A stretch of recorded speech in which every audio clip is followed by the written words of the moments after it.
Get smart.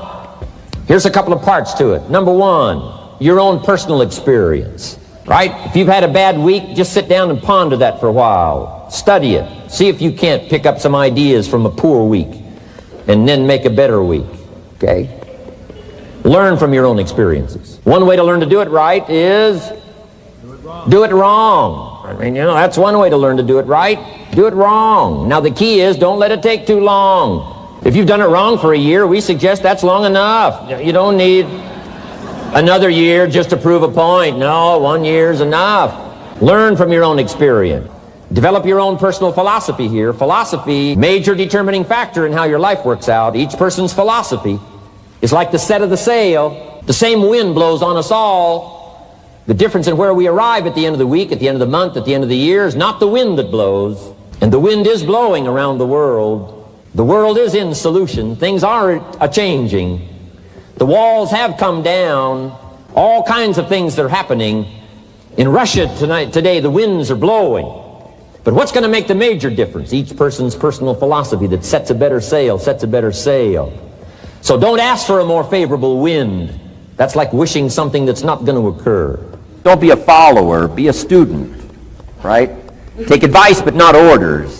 Take information, but don't let somebody, order your life. Make sure what you do is the product of your own conclusion. Excellent note to make. Make sure what you do is the product of your own conclusion. Not to do what someone else says. Take what someone else says, process it, think about it, ponder it. If it makes you wonder, if it makes you think, then it's valuable. Then when you go take action, make sure that the action is not what somebody told you to do. Make sure the action is the product of your own conclusion. What 5 things have you already accomplished that you're proud of? That you've already accomplished that you're proud of? Next question. What do you want in the next 10 years? I want you to make a list of at least 50 items. Now, this is not what you think you can get. This is what you want. If everything fell into place and you could have anything you wanted in the next 10 years, what would that list be? Not something you think you can earn, not something you think you can buy, not something you think you can, finally be so successful you can get. This is what would really do it for you the next 10 years. I want you to make this list. And here's the deal now. I want you to put each item one under the other. Not side by side, but one under the other. And make as long a list as you possibly can in the time I'm going to give you. One underneath the other, because we're going to do some things with this list when you finish. Okay? Just start writing now as fast as you can. Abbreviate where you can. Make a longer list. If something's private, put it in code so nobody could figure it out if they got a hold of this list. One underneath the other. As fast as you can write.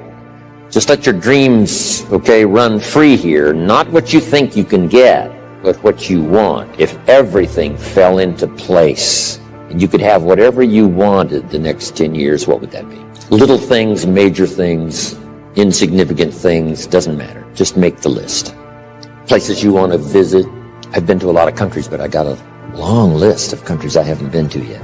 Last year I checked Cyprus off my list. What countries haven't you been to that you'd like to visit the next 10 years?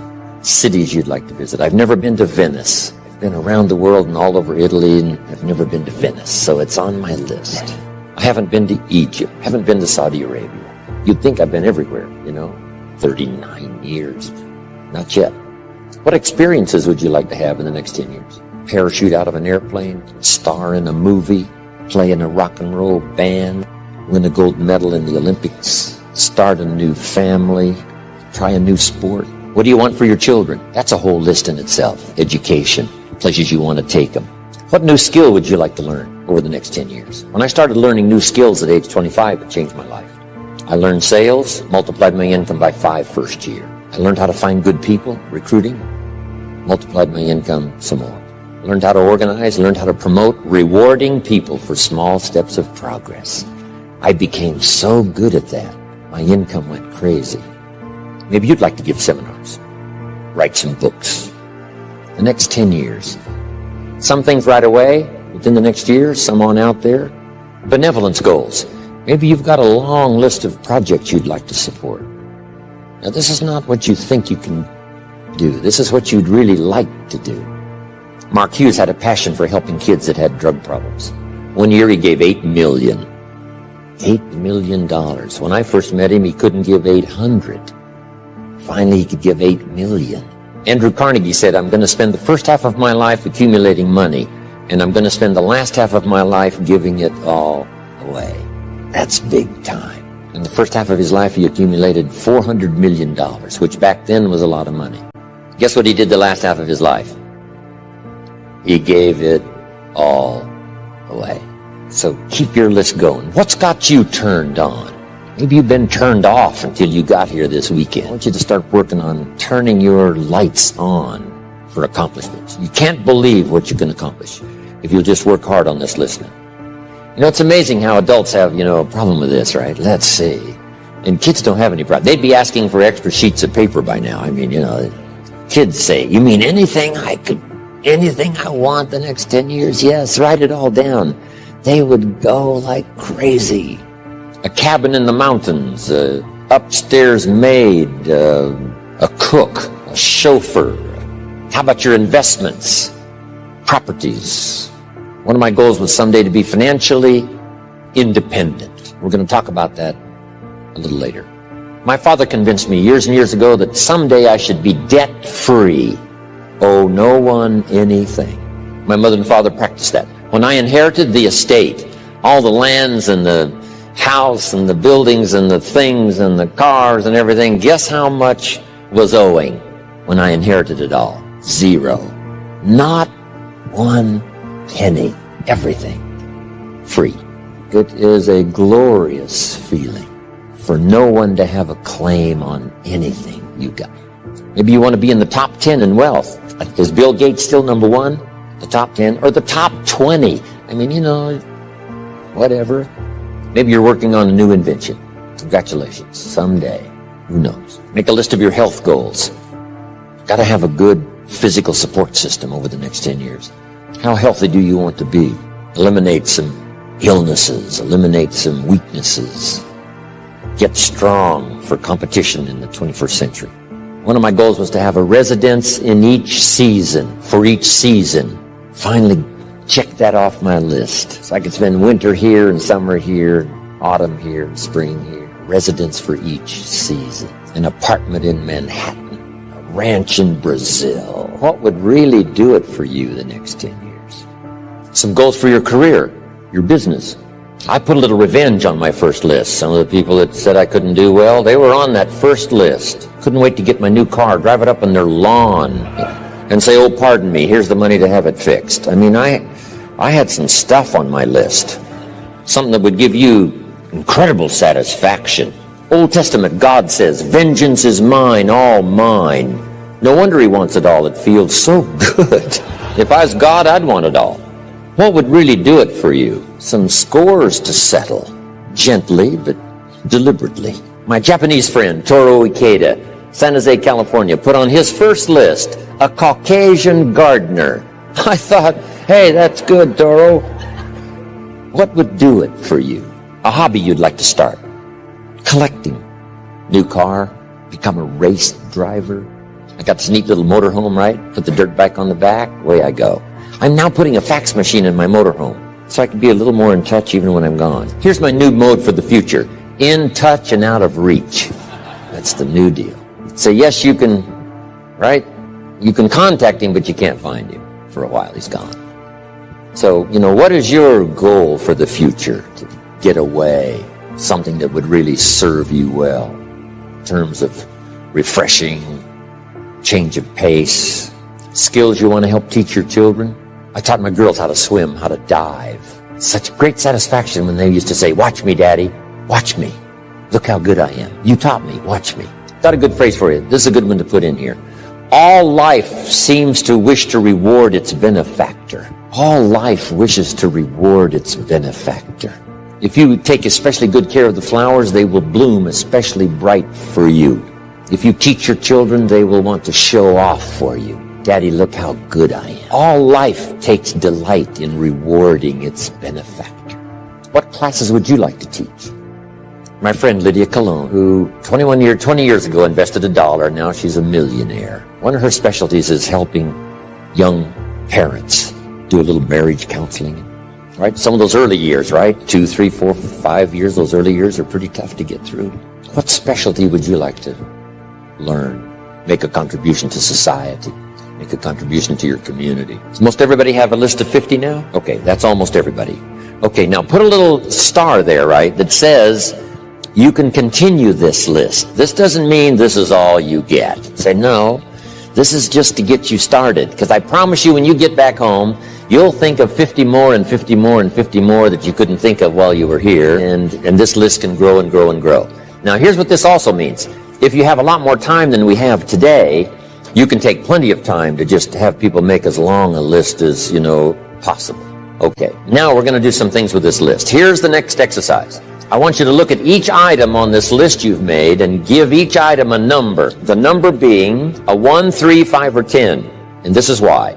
I want you to look at an item and say, I think that would take about 1 year. Another item, you say, I think that would take about 3 years. Another item, I think that would take 5. And another item, looks like that's going to take 10. Give each item now a number of what you think it might take to achieve that goal. A 1, a 3, a 5, or a 10. Just somewhere close. Doesn't have to be exact. That's about a 1. That's about a 3-year goal. That's about a 5-year goal. That's about a 10-year goal.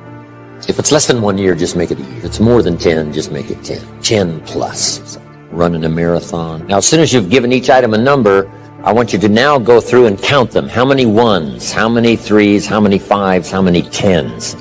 And then just make a little list of those numbers. How many 1s, 3s, 5s, 10s? This is going to be interesting. How many of you had no 10-year goals? Okay, quite a few, right? Isn't that interesting? Here's what that means. You're not thinking out that far. You're thinking more short-term than long-term. If someone had 0, someone had 14, that's a lot of difference in thinking long range. So that's all that's for, is just to help you to think more long range. Okay, now make these notes. When you've accomplished some goals, you need some more to accomplish. Next, it's very important when you reach a goal that's significant or important to you to celebrate. So just jot that down. Celebrate a significant accomplishment. Or it doesn't have to be that significant. If it's important to you, it doesn't have to be world-changing or life-changing. If it's just a goal that's really important to you, you finally reached it. Celebrate. Now, hopefully on your list of goals, you had some family goals. And if the family together finally reaches a goal, jot this down. Celebrate with the family. And if you're checking it off, let each member of the family put their check mark on this goal, because the whole family worked on this one. Now, here's what this will do. It will help each member of your family to make a longer list of goals. Wow, if we can accomplish this, think of what else we could do. The same is true of you individually. When you accomplish something, check it off, celebrate. It'll help you to grab your lists, wherever it is, and say, hey, if I can get here, I can double that original list. So celebration creates excitement to develop a longer list. You also need goals ongoing. When the early astronauts went to the moon, some of them, when they came back from the moon, had psychological problems. Some of them drank too much, got into other difficulties. And one of the reasons is, where do you go now that you've been to the moon? So here's what they did later. They made sure that the astronauts later who came back from the moon had plenty of projects to keep them busy after they had been to the moon. And the same is true of you and me. Goals, after you've reached them, another list. After you've reached those, another list. My father lived to be 93. You can't imagine the goals he had. One of his goals when he was 92 was to get his driver's license renewed. Guess what he got it renewed for? 4 years. At age 92, he got his driver's license renewed for 4 years. Now, he didn't live long enough to, if he'd have thought about it more, I think he would have lived 2 or 3 more years just to make sure he filled all that out. Unbelievable. So, goals to replace goals that you've achieved, on and on, the rest of your life. Because the philosophy we discussed yesterday was what? How far should you go? As far as you can. How many books should you read? As many as you can. How many friends should you make? As many as you can. How much should you earn? As much as you can. That's it. What should you try to be? All you possibly can. And that's the purpose of this exercise, is just to stretch you, get you to think, get you to wonder, get you to ponder.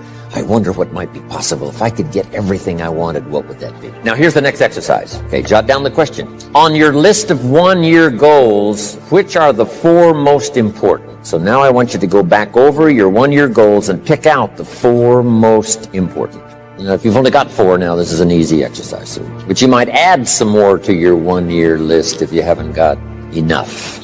And then pick out the 4 most important. This is what turned me on at age 25. goals for accomplishment, and personal progress. Once the fires were lit for me, I'm telling you, they have never gone out. Since I was 25 years old, no one has ever said to me, when are you gonna get going? When are you gonna get off the couch? When are you gonna get off the... I've never heard that since I was 25 and got all this taken care of. Here's what I've heard since I was 25. When are you gonna slow down? You can't visit that many countries, you're gonna have a heart attack and die. By the way, you might stop and jot these notes down. Here's two excellent questions to jot down. And this is for mature people now, because these are kind of tough questions, especially one. Here's the first question. What's got you turned on? That's a good list to make. Here's what's got me turned on. Here's what's got me up early, staying up late, maximizing my abilities all day long. Here's the list of what's got me turned on. Now here's the next question. What's got you turned off? How come you don't have the zest and the vitality and the appetite for daily accomplishment? I started making a list of the things that had me turned off. And once I got that settled, and then started making a list of what had me turned on and what would turn me on in the future, I'm telling you, my life has never been the same. It was like a revolution, a personal revolution, a 180-degree turn. I can't say it strong enough. It's easy to get lazy in designing the day and designing the year and designing the future and designing what you want to accomplish and just cross your fingers and hope it'll all work out, that the favorable winds will blow it all your way. I'm telling you, it's not going to happen. So this is the part of the exercise. It's just, buckling down, making this list. And you got to continue this long after we've, turned out the lights and we've all gone home. Keep this up. And one of the best ways to keep it up, I've already covered yesterday, is what? Teach it. Key is to teach it. Jan was right. You don't need recognition. Just go give everybody you can think of that deserves it recognition. And your own self-satisfaction is recognition enough. If they never put a crown on your head, who cares? Okay, the 4 most important one-year goals. Have you got those identified? Okay, now here's the next exercise. This will take now just a little bit of time. And the question is why? Why are those 4 goals important to you? Because the why is very important, and I'm going to give you some notes on that a little bit later. So just start a little paragraph. Why those 4 goals are important to you. And then we'll put a little star there that says, continue this later. This is a good question to ask kids. Kids say, here's what I'd like to have, and you say, why is that? And if they can start describing the why. So now make these notes. Put a little star there now, and that star means that, you can add to it later. So make these notes now. Here's the first one. When the why gets stronger, the how gets easier. When the why gets big, powerful, strong, how seems to be so much easier. Without a strong enough why, the how seems to be too difficult almost to accomplish. So how do you manage your time? Hey, if you had strong and powerful enough goals, you'd figure out how to manage your time. You'd get a book on the subject. You'd do something to manage your time if it was worth it. If it's not worth it, why would you bother studying the art of managing your time if it really doesn't matter? But if it really mattered in the accomplishment of your goals and why you wish to accomplish them, see, you can do anything. You can get up any hour, read any book, take any class, make any change, develop any skill, do any discipline. You can do it all. When this how and the why, or when the why starts to grow, the how gets simple. Excellent question to ask children. Why? What for? Little note. Maybe one of your goals was to have $1 million home on the hill overlooking Snake River Valley. That'd be a good goal. $1 million home. Here's the next question. What for?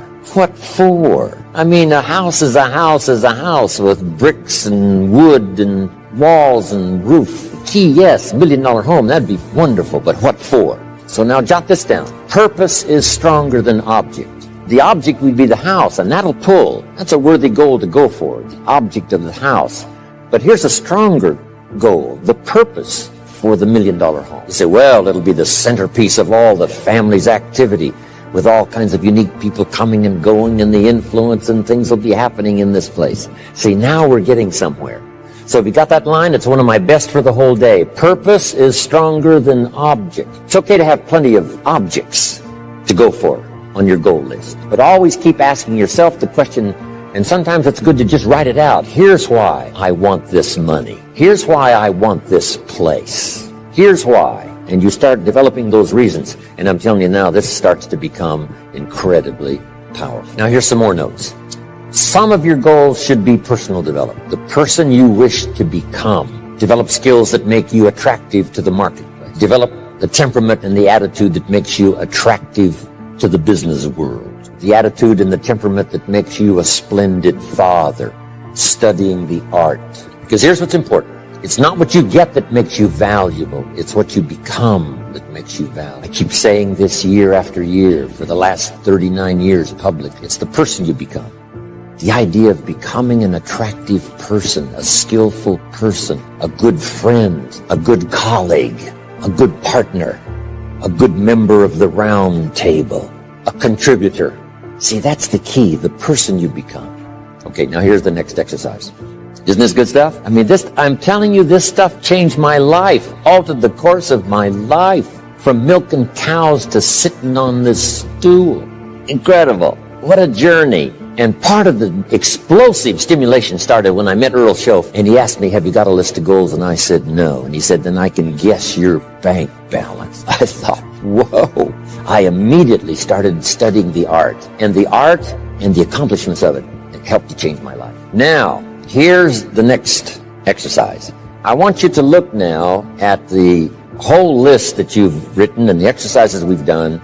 Now I want you to answer this question. What kind of person must I become to achieve all I want? And I'll give you time to write that down now. What kind of person must I become to achieve all I want? Now we've got two things working. What you become helps you to achieve, and what you achieve helps you to become. And the more you become, the more you can achieve, and the more you achieve, the more you can become. Who knows which affects the other the most? So now just write this exercise. Start with a few sentences. We won't have time for you to, take a lot of time, but just start with a few sentences. Your concept of the person you think you must become to achieve what you want. This is time for a little truth. Maybe you need to become much wiser than you are at the moment. You need to become stronger. You need to have better health. Maybe you need a little coaching to really become the person I want to become. I'm going to have some coaching. Physical coaching, spiritual coaching, developing skills coaching. To be the influence you want to be, you got to build an incredible reputation. What kind of person must I be to attract all that I want in my life and the people that I want and the opportunities that I want? When you knock on the door and opportunity opens, you must stand there as a very attractive person, or you may not be invited. One of the most mysterious and unique phrases that Jesus ever used. Here's what he said. I stand at the door and knock. And if you opened the door, would you probably invite him in? This extraordinary person. You say, wow, yeah. And he said, if you invite me, I'll come in. We'll sit down, talk things over. For you to be that kind of attractive person, that if you knocked on the door of opportunity and it opened and you stood there, would you be the kind of person that opportunity would say, come right in and sit down and let's talk about the future? What kind of person? Okay, now put a little star there. And what the star means, right, is to finish this exercise later. Now, if you're working, right, in a workshop where you've got plenty of time, you just, take a little more time for some of these exercises. Make these notes. The key is to put everything on your list. Now, the key is to take it out of your head and put it on paper. You can dream about what you want, but when you start committing it to paper, now it more formalizes. Information now starts to make a composite of an idea. And ideas can turn into hotels. Ideas can turn into enterprises. Ideas can turn into a fabulous career. We need the information. We need the stimulation. But then you'll learn now later to start putting everything on your list. Now, jot this down. It's very important, if something's not that important to you, to take it off your list. You don't have to accomplish this whole list. But if you had 100 items on your list and you accomplished 80, who cares about the other 20? If you got the biggest share of what you went for, wouldn't that be enough? And the answer is probably yes. It'd be overwhelming. So you can rearrange this list. You can change it. You can tear it up and start over. You can say, last year I thought this was so important. That's not important to me anymore. The things I've learned in the last 12 months, I've changed my whole goal list. I thought this was so it. Okay, now here's the next note, and we're wrapping it up now. Here it is. There's two great words of antiquity everybody should learn. Here they are. One's positive and one's negative. And we studied a bit about that yesterday. Positive, negative. Here's the positive word from antiquity. Behold. That's the positive word. Behold the possibilities. Behold the opportunity.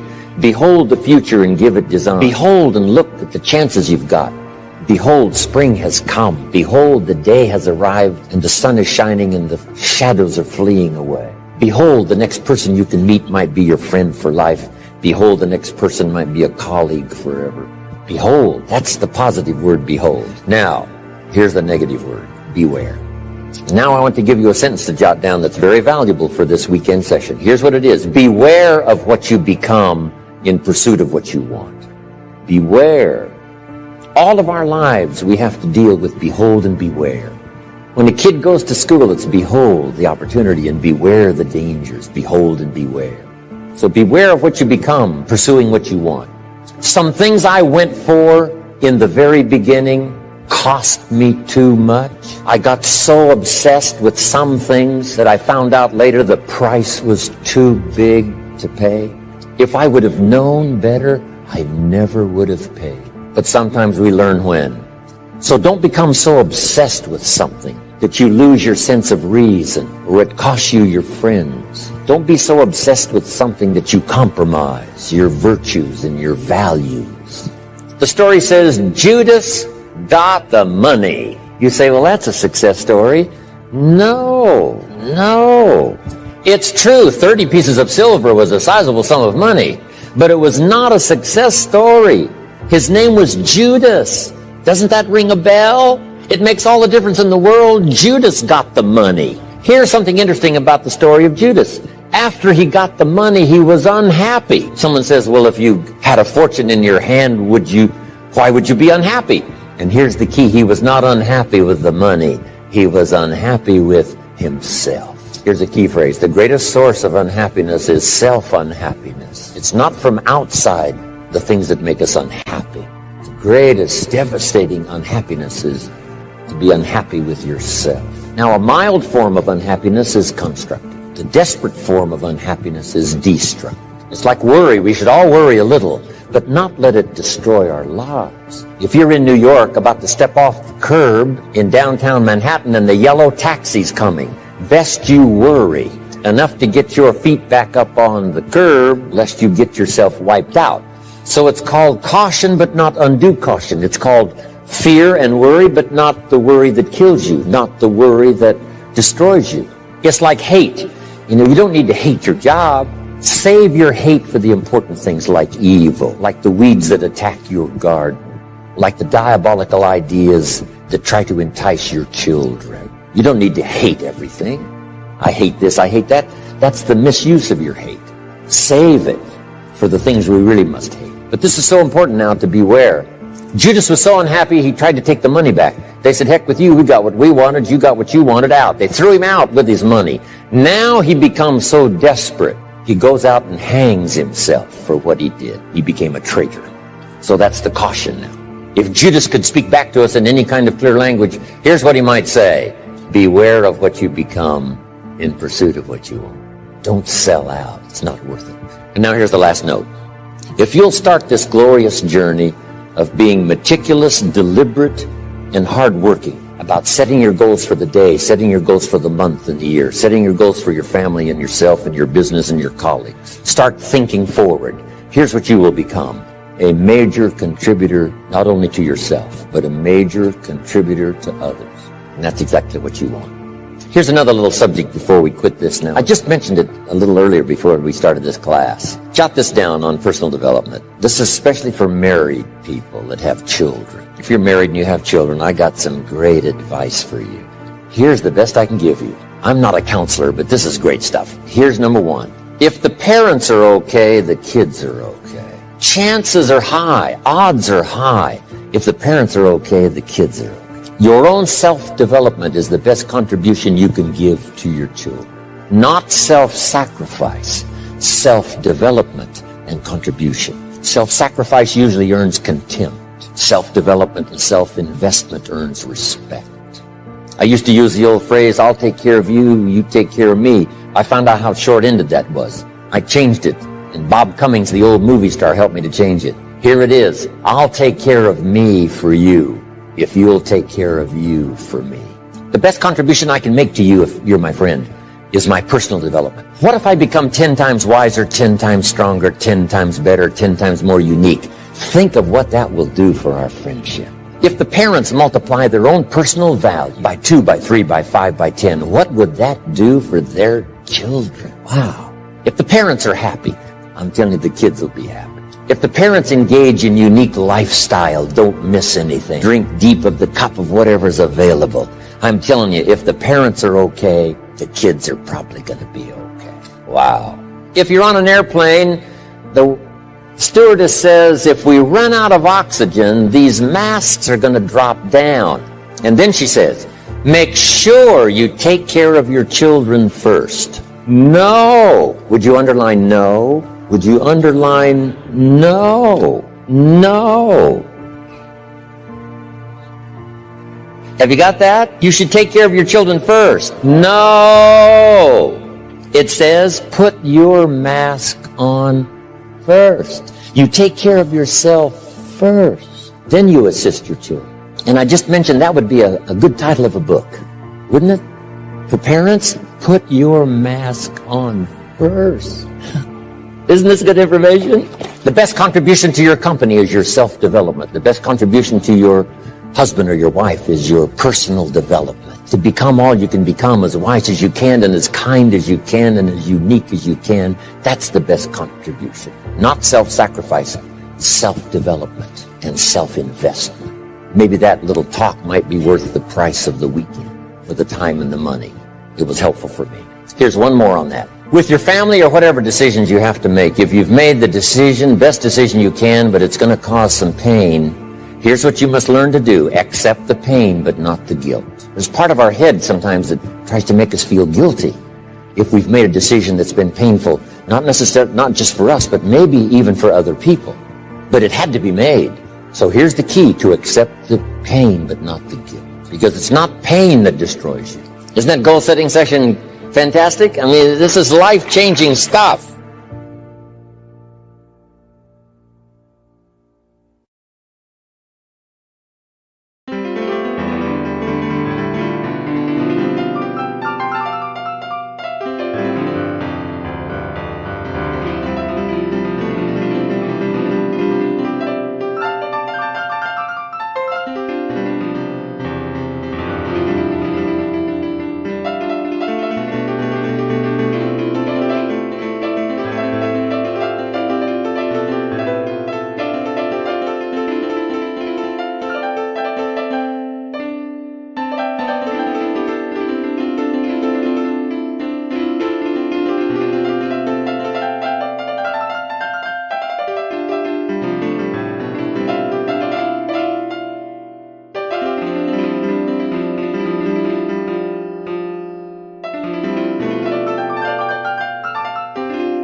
die.